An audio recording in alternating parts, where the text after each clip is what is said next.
Hi, my name is Rachel Boyd, and these are my answers to the questions for chapters 7 and 8 in our leadership book. So, question one, you asked if in my current or future role, which of the four methods of needs assessment would I choose and why? So, honestly, even in my current role, I would choose to do in person interviews. I think the benefit of that is it gives me more in depth information. I'm able to ask questions that build off of their answers. They're able to explain more in their responses. I feel like it's more personal to be able to have like just a discussion, very intentional with trying to get the information. Um, and like I said, I can ask different questions on the spot if their answer is prompting me to maybe ask a follow up question and things like that. I know it might be a little bit more, it's definitely more of a commitment and time consuming, but I feel like the responses I get in return outweigh that time consuming part of it. So, yeah, in person interviews is what I would do. Question two is a 30-second elevator speech. And so this would be my speech. Hi, I am Rachel Boyd. I am a fourth grade teacher at Quail Run Elementary School. I represent one of the amazing teachers who sponsor a club at our school after hours for our students here at Quail Run. I am a sponsor for the Military Kids Club, a club for kids whose family members have served or are currently serving in the military. Our school has recently been received and honored with the School Bell Award, recognizing the outstanding work of our Military Kids Club. The reason I would choose that as an elevator speech, I just think it's good news about our school, something that's a little bit different, puts us aside.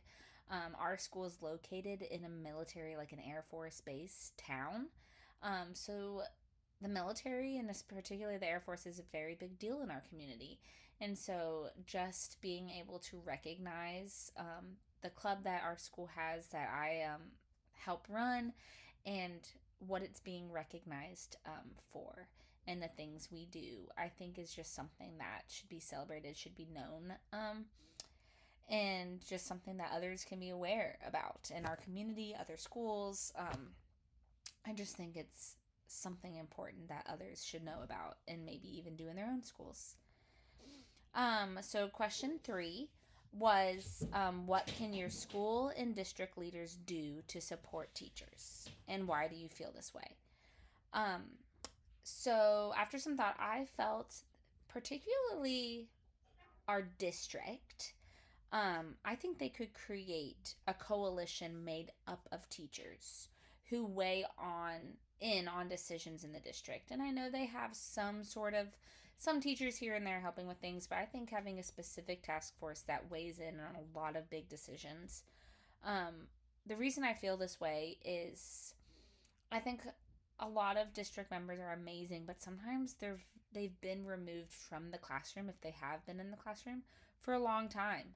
And I feel like things change, things evolve, and I think it's so important to get the insight and the opinion of people who are currently in the classroom, leaders in the classroom.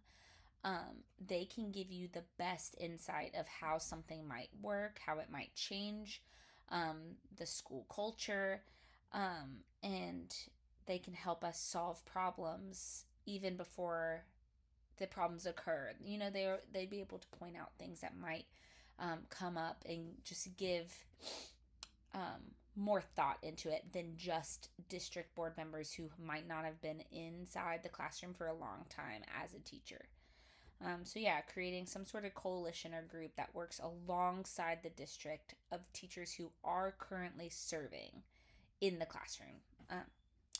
And then the last question was if your principal asks what's the most important area to address for a professional learning day for our school, what would I say and why I feel that way? The first one that really came to mind is classroom management. I think that is something that can always be touched on and it incorporates a lot of things. It's more than just behavior, which is always something to touch on though. It's especially at our school, sometimes that's a big cause for affecting whether students are learning or not. But it's also working through scheduling, transitions, implementing routines. And I think incorporating this in a professional learning day allows, there's a lot you can do with it. You can have experienced teachers come um, and share ideas, share actual experiences they've been through. It's applicable to all teachers. Everyone can benefit from some sort of classroom management, no matter how many years you've been teaching. Um, you are able to, ask on the spot questions. It helps with all the new implementations that we've been going through, especially our school. There's been a lot of new reading programs, new behavior systems, and that all affects your classroom management. So I think providing time during a professional learning day for us to all come together and discuss it and learn from it as a school community, I think would prove to be very beneficial to everybody. Yeah, thank you so much.